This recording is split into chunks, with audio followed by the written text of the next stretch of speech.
Bienvenue dans ce point bourse du 4 février 2022. Je rappelle que les informations et analyses sont données à titre indicatif et ne peuvent pas être considérées comme un conseil en investissement.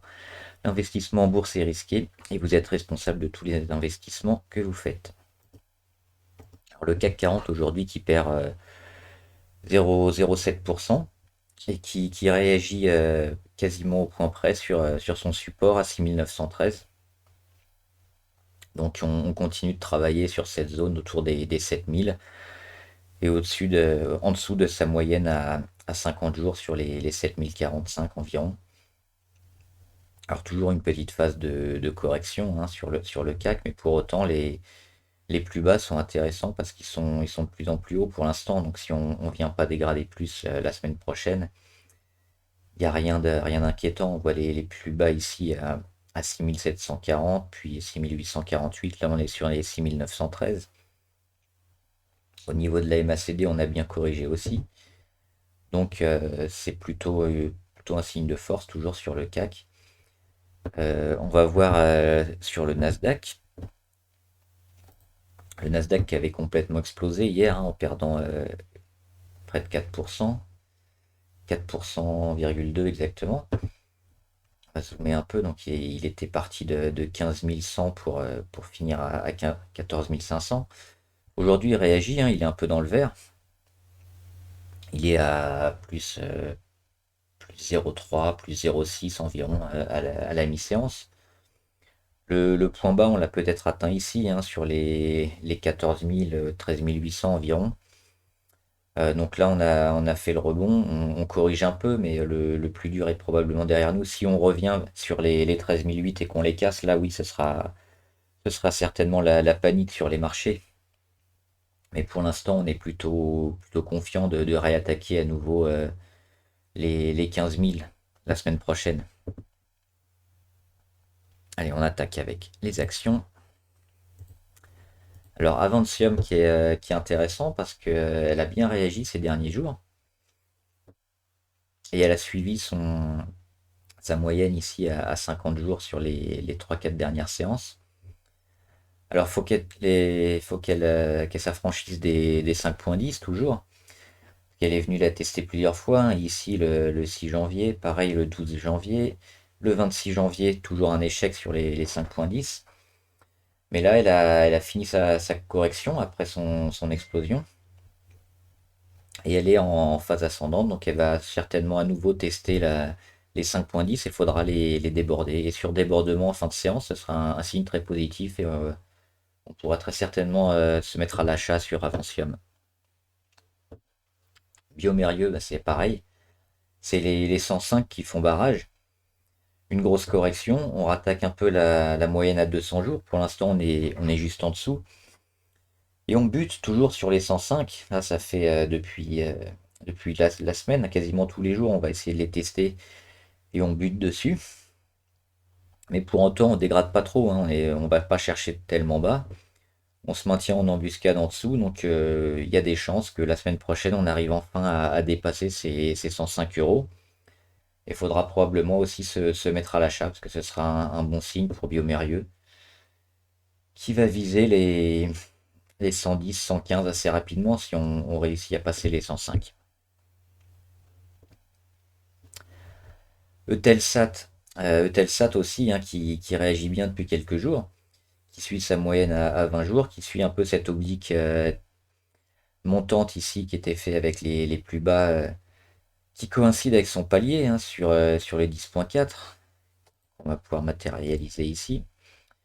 Et on est au-dessus aussi des 10,9 hein, qui a permis au titre d'exploser. On était passé rapidement de 9,6 à 10,9 avant d'aller chercher un plus haut et puis de corriger, hein. C'est logique, faut digérer un peu cette hausse qui avait été très brutale. Donc ça a été fait ici avec ce palier. Et on a aussi alors je crois que c'est en hebdomadaire ou en mensuel. Euh, voilà, qu'on a en hebdomadaire, on a une petite oblique ici qu'on est venu tester après le breakout et on est venu rebondir dessus, donc on va la revoir en journalier. C'est cette oblique là, cette grande oblique en rouge c'est l'oblique hebdomadaire, donc qui a été testé ici sur le breakout et qu'on est revenu tester sur le palier à 10,4 et depuis on remonte. On a l'oblique journalière, donc descendante, qui a été fait sur les plus hauts, qui devrait bientôt casser, donc qui a été un peu testé si on la prend sur un autre point. Mais l'essentiel est là, hein, sur Eutelsat, on est en train de se remettre bien à la hausse et on est au-dessus de toutes les moyennes mobiles, donc très positif. On peut probablement se mettre à l'achat sur cette valeur. Hermès, alors il me change les couleurs à chaque fois. Euh, Hermès, il va falloir attaquer les 1354. Et si on y arrive, ça sera un très bon signe. On va le voir aussi sur LVMH. C'était ce point ici du 13 août qui était le plus haut, qui avait permis. Donc c'était un plus haut du 13 août. Après, on avait un peu dégradé. Et quand on l'a réattaqué, on a explosé complètement. Donc là, pareil, c'est ce point du 13 août à 1354 qui fait un peu obstacle depuis quelques temps. On les rattaque un peu, on est passé juste une journée au-dessus, mais on n'arrive pas à le tenir. Là, on est sur notre moyenne à 200 jours, sur les 1310, qu'il va falloir tenir absolument. Mais si on les tient et qu'on réattaque les 1354, qu'on arrive à passer au-dessus, on sera très positif sur Hermès et il faudra aussi se mettre à l'achat dessus.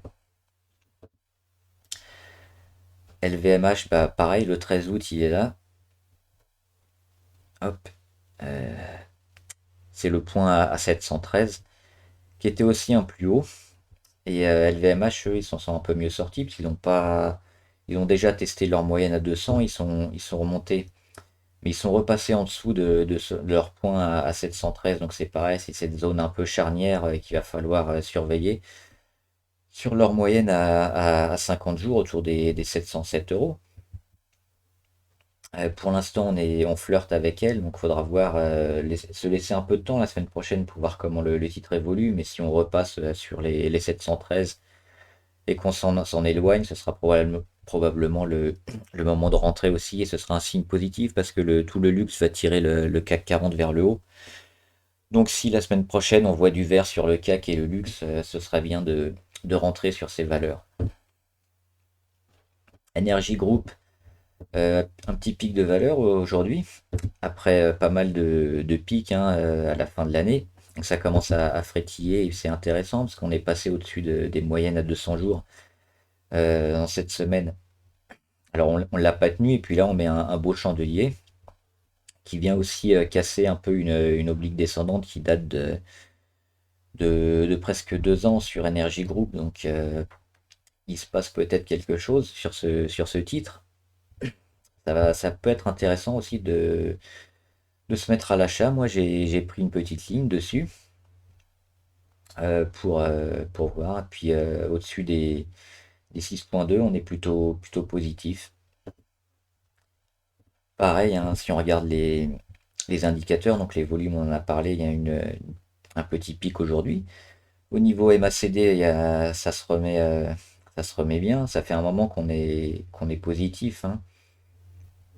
Et le RSI, là, on est passé au-dessus de 70. Donc il y a beaucoup de gens à l'achat sur Energy Group en ce moment. On est au-dessus des Bollinger, donc peut-être quelques jours en exponentiel à continuer à étirer les Bollinger et de monter vers les 6,5, 6,6, etc. Donc toujours en exponentiel, c'est possible, c'est un scénario envisageable. On va suivre ça la semaine prochaine. Renault, alors Renault, ils sont intéressants parce qu'ils ont bien travaillé ici cette zone. Alors on reprend, hein, on avait cassé l'oblique ici au début de l'année et puis on l'avait travaillé énormément à la hausse, à la baisse. On avait suivi l'oblique et puis toute cette zone ici sur les 34,6, les 34 qui avait été travaillée avec des mèches, ça avait finalement fini par casser avec ce chandelier du mercredi 26 janvier. Et toute cette zone ici qu'on voit avec cette oblique montante qui nous permet de voir Renault. On peut même mettre une oblique comme ça. Renault est reparti à la hausse, hein, depuis décembre, janvier. On s'est mis bien au-dessus aussi des moyennes, de toutes les moyennes, hein, qui sont autour de 32 euros. Et aujourd'hui, on perd quasiment 4%.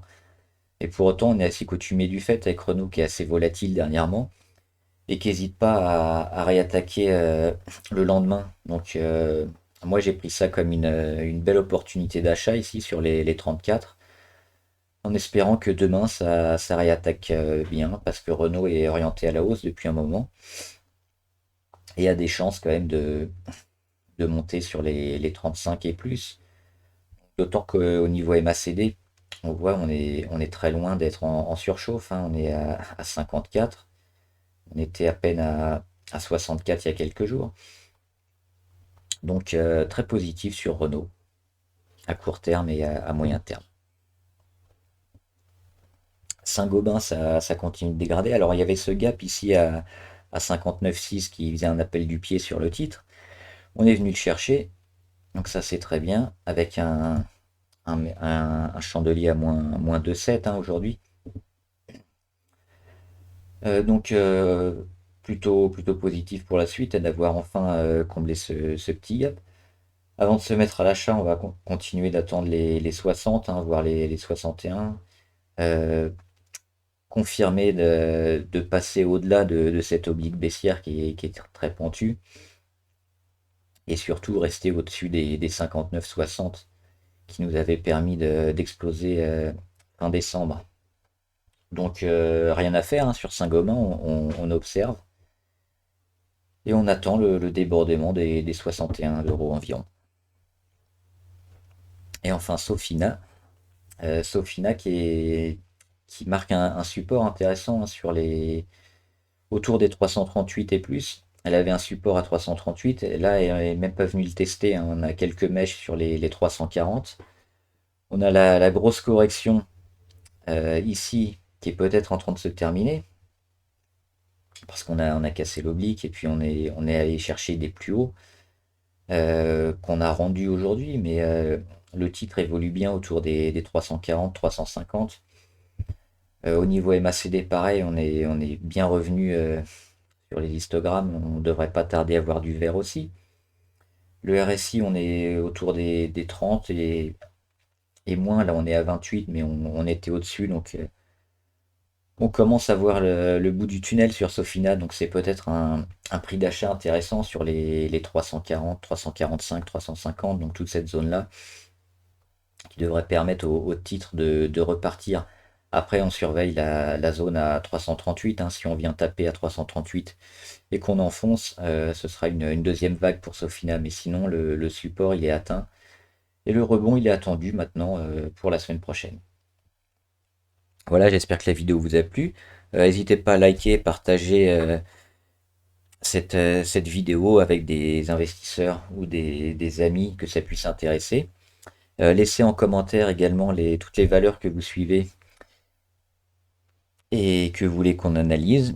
Et n'hésitez pas à vous abonner pour être au courant de toutes les dernières vidéos qui sortent. Bon trade, salut!